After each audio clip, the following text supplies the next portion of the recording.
आज से हम लोग अपनी नई यूनिट शुरू कर रहे हैं मैग्नेटिक फील्ड। ठीक है, मैग्नेटिज्म है, उसमें पहला चैप्टर हम लोग पढ़ेंगे मैग्नेटिक फील्ड। चलो अच्छा, आप देखो, सबसे पहले तो आपको याद होगा एक चार्ज रखा हुआ है, एक चार्ज रखा हुआ है। इलेक्ट्रोस्टैटिक्स में पढ़ा था हमने, एक चार्ज रखा है प्लस क्यू, तो यहाँ पे ये इलेक्ट्रिक फील्ड प्रोड्यूस करता था, है ना, कितनी के क्यू बाय आर स्क्वायर, है ना। यहाँ पे इलेक्ट्रिक फील्ड प्रोड्यूस करता था ई, पॉजिटिव चार्ज से दूर की ओर। तो चार्ज इलेक्ट्रिक फील्ड प्रोड्यूस करता है। अब कभी आपके मन में ये दिमाग में आया होगा कि ये इलेक्ट्रिक फील्ड प्रोड्यूस कैसे कर देता है, मतलब चार्ज रखा है वो इलेक्ट्रिक फील्ड कैसे प्रोड्यूस कर देता है। तो मुझे भी नहीं पता, इसका आंसर आपको नहीं मिलेगा। ये सिर्फ इलेक्ट्रिक फील्ड हम लोग क्यों पढ़ रहे हैं, इसलिए ताकि हम लोग चैप्टर को इजी कर पाए, नहीं तो हम कूलम्स में लगाते रहें, हर बार कूलम्स में लगाओ। तो अगर यहाँ पे इलेक्ट्रिक फील्ड ई है तो हम बोलते हैं अगर यहाँ पे कोई चार्ज रखा है क्यू नॉट, तो उस पर फोर्स लगता है क्यू नॉट इंटू ई, है ना। और फिर हमने इलेक्ट्रिक फील्ड की डायरेक्शन डिफाइन कर ली थी, क्यू पॉजिटिव चार्ज पे लगने वाले नेट फोर्स की डायरेक्शन, है ना। तो ये आप नहीं पता कर सकते कि चार्ज इलेक्ट्रिक फील्ड प्रोड्यूस कहां से करता है, कैसे करता है। ठीक, तो अभी इलेक्ट्रिक फील्ड का सिर्फ एक कॉन्सेप्ट हमने डेवलप कर लिया है ताकि हम अपने चैप्टर को इजीली और कन्वीनियंट हो जाए और फील कर पाए। ठीक, ऐसे ही अब हम लोग जो पढ़ने जा रहे हैं मैग्नेटिक फील्ड। यहाँ पे किसी ने नहीं पूछा था कि इलेक्ट्रिक फील्ड कैसे प्रोड्यूस होती है, आपके मन में शायद आया भी नहीं होगा, लेकिन यहाँ मैग्नेटिक फील्ड में आ जाता है, मन में दिमाग में आ जाता है कि यार ये मैग्नेटिक फील्ड कोई चीज प्रोड्यूस कैसे कर रही है। ठीक, तो इसका आंसर भी आपको नहीं मिल सकता कि ये मैग्नेटिक फील्ड प्रोड्यूस कहां से हो रही है। तो हमें बस एक कन्वीनियंस के लिए हम लोग मानेंगे कि एक फील्ड है, क्योंकि फोर्स लगता है तो फोर्स को डिफाइन करने के लिए हमें फील्ड डिफाइन कर लेते हैं। ठीक, ओके, तो ऐसा ही यहाँ पे है। तो ये मत सोचना कि फील्ड कहां से आ रही है, तो ये तो सिर्फ एक सुविधा के लिए डेवलप किया गया कॉन्सेप्ट है बस। हम बिना इलेक्ट्रिक फील्ड के भी पूरा इलेक्ट्रोस्टैटिक्स पढ़ सकते थे, लेकिन सुविधा के लिए हमने इलेक्ट्रिक फील्ड को डिफाइन कर दिया। अब हम लोग पढ़ने जा रहे हैं मैग्नेटिक फील्ड। तो मैग्नेटिक फील्ड में देखो कुछ थ्योरी डेवलप की गई होगी, साइंटिस्ट लोगों ने बहुत सारे एक्सपेरिमेंट्स किए होंगे, तब कहीं थ्योरी बनी होगी, है ना। तो हम लोग पूरी उसमें बहुत साल लगते हैं, कई वर्षों लग जाते हैं, लेकिन हम लोग तो उतना टाइम लगाएंगे नहीं, पूरी थ्योरी थोड़ी डेवलप करनी है हमें तो जो रिजल्ट्स साइंटिस्ट लोगों ने बताए हैं वो सीखने हैं, उनसे ही हमें वो थ्योरी हमें कंसीडर करनी है। तो एग्जांपल लेके चलते हैं कुछ। देखो, मान लेते हैं कि ये एक करंट कैरिंग कंडक्टर है, इसमें करंट फ्लो हो रही है आई। ठीक, ये क्या है, current carrying conductor, conducting wire में करंट फ्लो करती है। ठीक, चलो अब बहुत ध्यान सुनना। अब मान लेते हैं हमने क्या एक्सपेरिमेंट किए कि यहाँ पर कोई एक, अच्छा ये करंट कैरिंग कंडक्टर है, मतलब इसमें करंट फ्लो हो रही है, मतलब इलेक्ट्रॉन्स जो है वो ड्रिफ्ट कर रहे हैं, इलेक्ट्रॉन्स जो है वो ड्रिफ्ट कर रहे हैं। तो यहाँ पर मैंने एक पॉइंट लिया और बहुत ध्यान से देखना, मैंने क्या किया, यहाँ पे एक पॉइंट लिया, इसमें मतलब एक पॉइंट चार्ज लिया, एक चार्ज लिया। ठीक, एक दिया, दो चार्ज दिए, चलो एक प्लस क्यू लिया और एक माइनस क्यू लिया, और दोनों को ऐसे फेंक दिया v वेलोसिटी से, फेंक दिया v वेलोसिटी से। तो हमने क्या देखा, मान लेते हैं ऐसे, मुझे पता नहीं ऐसे एक्सपेरिमेंट में हम तो ऐसे करते हैं। तो ऐसे हमने देखा कि ये प्लस क्यू वाला यहाँ डेविएट हो गया और माइनस क्यू वाला यहाँ डेविएट हो गया, मान लेते हैं। ठीक, तो इसका मतलब अब देखो ये वेलोसिटी चेंज होगी, डायरेक्शन बदल गई वेलोसिटी, है ना। तो इसका मतलब है कि इन दोनों चार्जेस पे फोर्स लगा होगा जरूर, क्लियर, एक फोर्स लगा होगा जरूर। अच्छा, अब हमने क्या किया, मान लो हमने अंदर की तरफ ऐसी वेलोसिटी दे दी या बाहर की तरफ दे दी, ऐसे और डायरेक्शन में दे दी, यहां दे दी, यहां दे दी, ऐसे बहुत सारी डायरेक्शंस में हमने वेलोसिटी दी चार्ज को। तो हमने देखा हर किसी भी डायरेक्शन में फेंको, चार्ज क्या हो जाता है, डेविएट हो जाता है। इसका मतलब चार्ज पे क्या लगता है, फोर्स लगता है, चार्ज पे फोर्स लगता है। अच्छा, लेकिन एक ऐसी स्पेसिफिक डायरेक्शन आई, कहां आई, अंदर की तरफ जब हमने फेंका, मान लो एक एग्जांपल देते हैं, मान लो हमने अंदर की तरफ फेंका तो ये चार्ज सीधा चला गया, सीधा चला गया, कोई डेविएशन ही नहीं हुआ, v वेलोसिटी से ही सीधा चला गया। इसका मतलब इस डायरेक्शन में फोर्स नहीं लग रहा है, बाकी हर डायरेक्शन में फोर्स लग रहा है।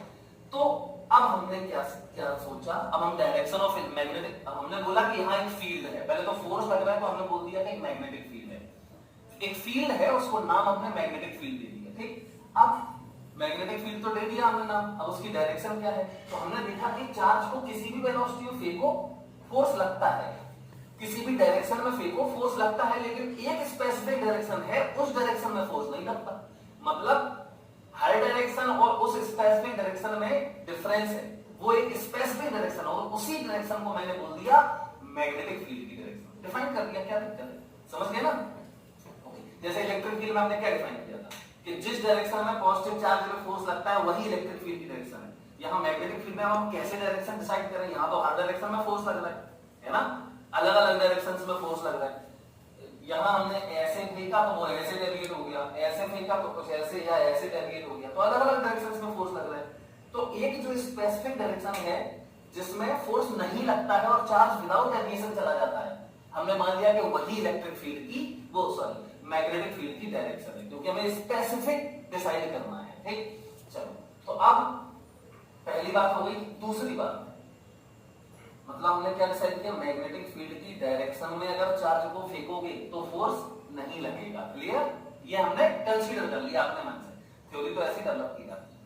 अब देखो मान लेते हैं, फिर हमने क्या किया, फिर हमने और भी चीजें देखी। ये चार्ज जो डेविएट हो रहा है इसकी वेलोसिटी की डायरेक्शन बदल रही है, लेकिन इसकी काइनेटिक एनर्जी नहीं बदल रही। काइनेटिक एनर्जी मतलब स्पीड नहीं बदल रही, स्पीड नहीं बदल रही है। तो velocity direction changes, direction changes but velocity का मैग्नीट्यूड रिमेन्स कांस्टेंट। कोई बात नहीं, अच्छी बात है। तो ऐसा क्या हो सकता है, हमने हर बार एक्सपेरिमेंट में देखा, एक्सपेरिमेंट को मेजर कर सकते हैं ना स्पीड, तो स्पीड नहीं बदलती थी। इसका मतलब तो ये हुआ कि अगर कोई पार्टिकल जो है वो ऐसे जा रहा है तो उस पर परफेक्ट, जैसे सर्कुलर मोशन, सर्कुलर मोशन में देखो पार्टिकल चलता है ऐसे और उस पर फोर्स लगता है सेंटर की तरफ, मतलब परपेंडिकुलर टू वेलोसिटी, तो इसकी स्पीड भी नहीं बदलती, सिर्फ डायरेक्शन अकेली बदलती है ना। तो इसका मतलब ये हुआ कि वेलोसिटी के परपेंडिकुलर डायरेक्शन में ये फोर्स लगता है। मैग्नेटिक फोर्स जो है, मैग्नेटिक फील्ड की वजह से जो मैग्नेटिक फोर्स लगता है वो वेलोसिटी के परपेंडिकुलर लगता है। तो Fm magnetic force is perpendicular to velocity, so this force does not change the speed, magnitude of velocity does not change but direction changes। अच्छा, तो ये रिजल्ट है, कुछ लिखने की जरूरत नहीं है, लिखना चाहो तो लिख देना। तीसरी बात हमने देखा कि अगर हम इस चार्ज को ना चलाएं, इस चार्ज को ना चलाएं, हम नहीं चला रहे इस चार्ज को, ठीक है, अगर हम इस चार्ज को नहीं चला रहे हैं। अच्छा देखो एक बात और बताएं, एक बात और बताएं, हमने जब इस चार्ज को फेंका v वेलोसिटी से तो इस पे फोर्स लगा, क्या लगा, फोर्स लगा। अब कोई ये भी तो कह सकता, मैं अब मैंने पूछा तुम लोगों से कि बताओ भाई ये फोर्स कहां से आ गया, ये फोर्स कहां से आया, तो कोई एक स्टूडेंट बोल सकता है कि सर इस वायर ने इलेक्ट्रिक फील्ड प्रोड्यूस कर दी होगी, इस वायर ने यहां इलेक्ट्रिक फील्ड प्रोड्यूस कर दी होगी, हमें कैसे पता कि मैग्नेटिक फील्ड है। अच्छा, तो अब देखो अगर इलेक्ट्रिक फील्ड वाला फोर्स यहां पे लग रहा है तो फिर मैंने क्या किया, इसकी वेलोसिटी को कर दिया जीरो, मतलब रेस्ट में रख दिया, इस चार्ज को मैंने यहीं पे रेस्ट में रख दिया। अब इस पे फोर्स नहीं लगा, इसका मतलब देखो अगर इसने इलेक्ट्रिक फील्ड प्रोड्यूस की होती तो चाहे ये रेस्ट में होता और चाहे ये चल रहा होता, फोर्स तो लगता, लेकिन यहां पे ये फोर्स इलेक्ट्रिक फोर्स क्यों नहीं हो सकता, ये हमने कैसे प्रूव किया, क्योंकि जब हमने इस चार्ज को चलाया तब तो फोर्स लगा, लेकिन जब रेस्ट में रखा तो नहीं लगा, जबकि इलेक्ट्रिक फील्ड तो रेस्ट वाले चार्ज पे भी फोर्स लगाती है। इसका मतलब ये इलेक्ट्रिक फोर्स नहीं है, इसीलिए मैंने इस फोर्स को नया नाम दिया है मैग्नेटिक फोर्स या मैग्नेटिक फील्ड। इलेक्ट्रिक फील्ड की जगह पे मैग्नेटिक फील्ड, मतलब इलेक्ट्रिक फील्ड नहीं हो सकती है। अगर इलेक्ट्रिक फील्ड इस वायर में इलेक्ट्रिक फील्ड प्रोड्यूस की होती तो रेस्ट वाले पे भी फोर्स लगाती और चलने वाले पे, मोशन पे भी फोर्स लगाती, मतलब कि मैग्नेट, अच्छा मैग्नेटिक फोर्स, इसका मतलब मैग्नेटिक, यहां मैग्नेटिक फोर्स है लेकिन वो मैग्नेटिक फोर्स रेस्ट वाले पार्टिकल्स पे नहीं लगता, मतलब magnetic force acts only on force acts only on moving charges. Number 1, number 2, number 3, Fm acts only on moving charges. ठीक, अच्छा अब देखो और देखो, बहुत बढ़िया। अब जरा इस वायर के बारे में बात करते हैं। इस वायर में होता क्या है? कंडक्टिंग वायर में क्या होता है? कंडक्टिंग वायर में कंडक्टर है तो पॉजिटिव आयंस होते हैं, और जिन पॉजिटिव आयंस से इलेक्ट्रॉन निकलते हैं, जिन एटम से इलेक्ट्रॉन निकलते हैं वही तो पॉजिटिव आयंस बन जाते हैं। जैसे मान लो ये कॉपर का वो है, कॉपर का वायर है, तो Cu एटम होगा तो न्यूट्रल होगा, और जब एक इलेक्ट्रॉन इससे निकल जाएगा तो ये Cu प्लस बन जाएगा। तो ये Cu प्लस है और इसका इलेक्ट्रॉन यहाँ होगा, देखो घूम ड्रिफ्ट कर रहा होगा। अब मैंने मान लो इसको यहाँ बैटरी जोड़ दिया, ये रेजिस्टेंस जोड़ दिया और ये बैटरी जोड़ दी। अब बैटरी अगर ये पॉजिटिव ये नेगेटिव, तो ये पॉजिटिव ये नेगेटिव, तो इलेक्ट्रॉन कहाँ, इलेक्ट्रिक फील्ड कहाँ आएगी? इलेक्ट्रिक फील्ड ऐसी होगी, और इलेक्ट्रिक फील्ड में इलेक्ट्रॉन्स पे फोर्स ऊपर लगेगा, तो ये सब ड्रिफ्ट करने लगते हैं, इलेक्ट्रॉन्स ड्रिफ्ट करने लगते हैं। मतलब इसमें क्या फ्लो लगती है? करंट। करंट कैसे फ्लो होती है बता सकते ना? करंट कैसे फ्लो होता है, क्लियर? तो अब हमने देखा यहाँ पे स्विच लगा देंगे, ये स्विच लगा देंगे, ठीक। अब हमने देखा कि जब तक ये स्विच क्लोज है, मतलब करंट फ्लो हो रही है, तब तक तो ये चार्ज, जब ये मूविंग चार्ज है तो इस पे फोर्स लगता है जब तक ये करंट फ्लो हो रही है। लेकिन जैसे ही हमने स्विच को ओपन किया, मतलब करंट का हो गई जीरो, मतलब ये इलेक्ट्रॉन्स जो है वो ड्रिफ्ट होना बंद हो गया। अब इलेक्ट्रॉन्स का मोशन खत्म हो गया, तो इलेक्ट्रॉन्स का मोशन खत्म हो गया तो करंट खत्म हो गई, तो हमने देखा कि इसमें फोर्स भी जीरो हो गया, मतलब ये फेजर हमने तो सीधे चला जा रहा है उसी वेलोसिटी से, मतलब इसका फोर्स जीरो हो गया। इससे क्या निष्कर्ष निकला? इससे निष्कर्ष निकला कि यहाँ पे जो मैग्नेटिक फील्ड प्रोड्यूस होती है वो करंट की वजह से होती है। करंट की वजह से मतलब, करंट का मतलब क्या है? जो चार्जेस हैं, इलेक्ट्रॉन्स जो है उनके चलने की वजह से होती है। मतलब magnetic field is produced by moving charges. मतलब समझे, ये जो मूविंग चार्जेस हैं इनकी वजह से करंट फ्लो हो रही है, और वही उन्हीं की वजह से यहाँ मैग्नेटिक फील्ड है, ठीक। मतलब moving charges magnetic field produce करते हैं, और मैग्नेटिक फोर्स एक्सपीरियंस जो करता है चार्ज वो भी मूविंग होना चाहिए, ठीक। तो magnetic field is produced by moving charges, also magnetic force is experienced by only moving charges. Charges at rest can not produce magnetic field as well as charges at rest can not experience magnetic force, ये ध्यान रखना है। तो इतने result हमने निकाले। अब मैंने बोला कि फोर्स है, मैग्नेटिक फोर्स जो है वो, अच्छा मैग्नेटिक फील्ड को रिप्रेजेंट, जैसे इलेक्ट्रिक फील्ड को E से कर देते हैं ना, ऐसे ही मैग्नेटिक फील्ड को B से करते हैं, B से, ठीक। चलो तो ये इतनी बात आई थिंक सब लोग समझ गए होंगे, ये जरूरी है, रिजल्ट है।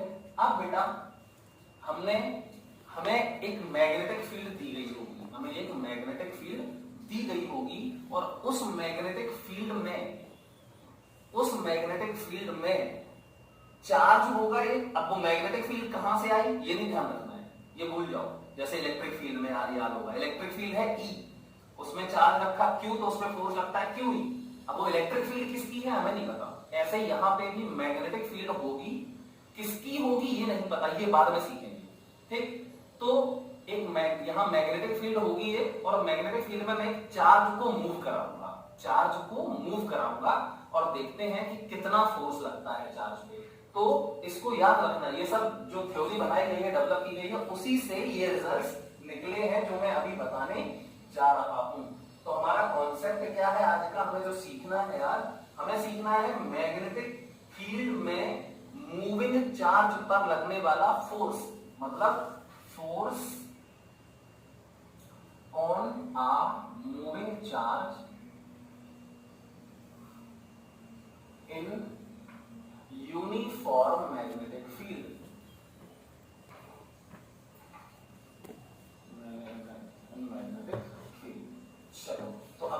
इसका कैसे कॉन्सेप्ट हम लोग डेवलप करेंगे। तो सबसे पहले तो एक डायग्राम मैं बना रहा हूं, इसको बहुत ध्यान से देखना हम लोग।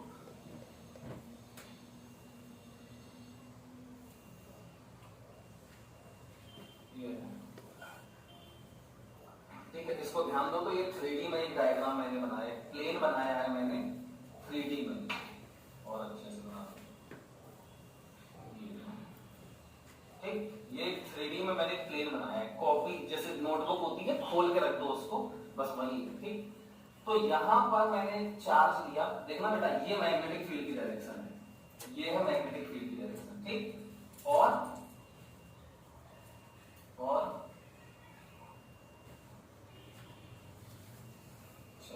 ये मैग्नेटिक फील्ड की डायरेक्शन है, ये एक चार्ज है, कौन सा, प्लस क्यू। हम प्लस क्यू ले रहे हैं, प्लस क्यू पे जहां फोर्स लगेगा उसका उल्टा माइनस क्यू पे लगेगा, ये तो हम इलेक्ट्रिक फील्ड में भी सीखे थे। ठीक, तो ये हमने प्लस क्यू चार्ज ले लिया, और इसको देखना कहां वेलोसिटी कहां दे दी, इसको मैंने वेलोसिटी कहां दे दी, वेलोसिटी मैंने इस प्लेन में नहीं दी, मतलब इस प्लेन में दी, इस वाले प्लेन में वेलोसिटी है, लेकिन मैग्नेटिक फील्ड के साथ कुछ एंगल पे है, ये थीटा एंगल है। तो सबसे पहले तो एक बात ध्यान रखो, थीटा क्या होता है, theta is angle between v vector and v vector, मतलब velocity vector of particle and magnetic field vector के बीच का एंगल होता है थीटा। क्लियर? चलो, अब इस पे फोर्स, तो ये एक्सपेरिमेंट ये याद रखना है आपको। ठीक है, तो फोर्स की मैंने बोला था, फोर्स जो है वो जो फोर्स है यहाँ पे एक्सपेरिमेंटली ये आया वेलोसिटी और मैग्नेटिक फील्ड दोनों के परपेंडिकुलर, मतलब F मैग्नेटिक फोर्स है, ये magnetic force F is perpendicular to both कौन, V vector and B vector. ठीक, मैग्नेटिक फोर्स F वेक्टर, मतलब अगर मैं ये तीन वेक्टर से देखो, F vector, B vector and B vector, ये तीनों एक दूसरे, ये वाला जो है वो इन दोनों के परपेंडिकुलर है। मतलब आप याद करो वेक्टर्स में A वेक्टर और ये B वेक्टर, और एक ऐसा वेक्टर जो इन दोनों, ये दोनों जरूरी नहीं है परपेंडिकुलर हो, लेकिन इन दोनों के परपेंडिकुलर एक वेक्टर होता है, वो A क्रॉस B से आता है, A क्रॉस B। ठीक है, तो इसका मतलब अगर तुम्हें F वेक्टर की डायरेक्शन चाहिए तो आपको V और B का क्रॉस करना पड़ेगा। ठीक, V और B के बीच का एंगल तो कुछ भी हो सकता है, देखो V और B के बीच का एंगल थीटा है। क्लियर? अच्छा, तो यहां पर रिजल्ट्स मतलब थ्योरी क्या है, तो V के कर लो दो कंपोनेंट, तो ये हो गया V sin थीटा, और ये हो जाएगा V cos थीटा। ठीक, अब आप याद देखो ये 90 डिग्री है, ये वाला एंगल जो है वो 90 डिग्री है। ठीक, हाँ, अब थोड़ा सा देखो, अभी मैंने बताया था मैग्नेटिक फील्ड की डायरेक्शन कैसे डिफाइन की थी हमने, जिस डायरेक्शन में वेलोसिटी देने पर कोई फोर्स ना लगे, मैग्नेटिक फोर्स ना लगे, वही डायरेक्शन मैग्नेटिक फील्ड की डायरेक्शन थी। तो देखो ये वाला जो वेलोसिटी कंपोनेंट है ये पैरेलल होता है, V पैरेलल बोलते हैं इसको, और ये वाला जो है इसको बोलते हैं V परपेंडिकुलर। किसके पैरेलल, किसके परपेंडिकुलर, मैग्नेटिक फील्ड के। तो मैग्नेटिक फील्ड के जो पैरेलल वाला कंपोनेंट है, मैंने सबसे पहले बताया था कि इस कंपोनेंट वेलोसिटी की वजह से कोई फोर्स नहीं लगेगा, कौन से कंपोनेंट की वजह से लगेगा, इस वाले की वजह से। मैंने मैग्नेटिक फील्ड की डायरेक्शन कैसे डिफाइन की, वेलोसिटी वेक्टर की वो डायरेक्शन जिस डायरेक्शन में अगर वेलोसिटी वेक्टर है और फोर्स ना लगे, तो इसका मतलब ये थ्योरी है। ठीक है, एक्सपेरिमेंटली हमने ये डेवलप किया हुआ है। तो इसका मतलब क्या हुआ कि V पैरेलल की वजह से तो मैग्नेटिक फील्ड फोर्स लगेगा नहीं इस चार्ज पे, V परपेंडिकुलर की वजह से लगेगा। ठीक, अच्छा, अब देखो चार्ज बड़ा हो, अगर हमने ये और देखा कि चार्ज बड़ा होता है तो फोर्स भी ज्यादा लगता है। अच्छा, अब डायरेक्शन कैसे निकाले, तो अभी बताया था V क्रॉस B। तो देखो ये प्लेन जो है ये वाला, और ये दो प्लेन है, देखो ये वाला प्लेन और ये वाला प्लेन। तो इस वाले प्लेन में क्या है, वेलोसिटी, तो ये है वेलोसिटी, तो V इस प्लेन में V, और इस वाले प्लेन में है, इसी प्लेन में है मैग्नेटिक फील्ड V।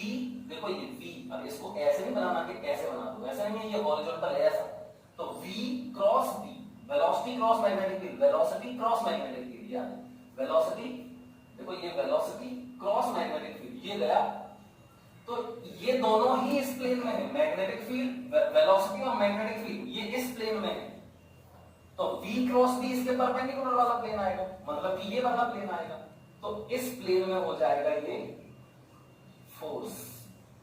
ठीक, तो फोर्स की डायरेक्शन कैसे देखते हैं, तो पहले तो हम रिजल्ट लिखते हैं। नंबर 1 थ्योरी क्या बोलती है, थ्योरी बोलती है F प्रोपोर्शनल Q, सबसे पहले चार्ज जितना बड़ा उतना ज्यादा फोर्स। दूसरी बात F proportional V sin theta, मतलब वेलोसिटी का परपेंडिकुलर वाला कॉम्पोनेंट, क्योंकि पहले वाले का तो फोर्स लगता नहीं है, तो हमेशा जहां भी वेलोसिटी दी हो उसके दो कॉम्पोनेंट करो, एक मैग्नेटिक फील्ड के पैरेलल और एक मैग्नेटिक फील्ड के परपेंडिकुलर। पैरेलल वाला बेकार, परपेंडिकुलर वाले की वजह से फोर्स लगेगा V sin theta. F proportional V, तो कॉमन सी बात है यार, जब मैग्नेटिक फील्ड नहीं होगी तो फोर्स कहां से लगेगा, मतलब मैग्नेटिक फील्ड होगी तो फोर्स लगेगा, मतलब मैग्नेटिक फील्ड ज्यादा होगी तो ज्यादा फोर्स लगेगा, तो F प्रोपोर्शनल V। तो तीनों को कंबाइन कर दो, सो तीनों से क्या आ जाएगा, F proportional Q V sin theta, ये आ गया। ठीक, अब F बराबर एक कांस्टेंट आएगा जिसकी वैल्यू 1 होती है, तो F बराबर QVV sin थीटा, क्लियर, ये आ गया, जहां कांस्टेंट की वैल्यू क्या है 1, क्लियर। तो F बराबर QVV sin थीटा आ गया, ये मैग्नेटिक फोर्स है, कौन सा फोर्स है, मैग्नेट, तो Fm भी लिख सकते हो, और अगर हमें इसको वेक्टर फॉर्म में लिखना है तो ये Fm वेक्टर बराबर, देखो ये रिजल्ट है, मतलब थ्योरी में बताया है, एक्सपेरिमेंटल आया है, आप बोलोगे ये कहां से आ गया, तो ये थोड़ा थोड़ा फील मैंने आपको दिया भी है। तो Fm बराबर हो जाएगा Q तो बाहर, Q तो स्केलर क्वांटिटी है, Q तो स्केलर, यहाँ पे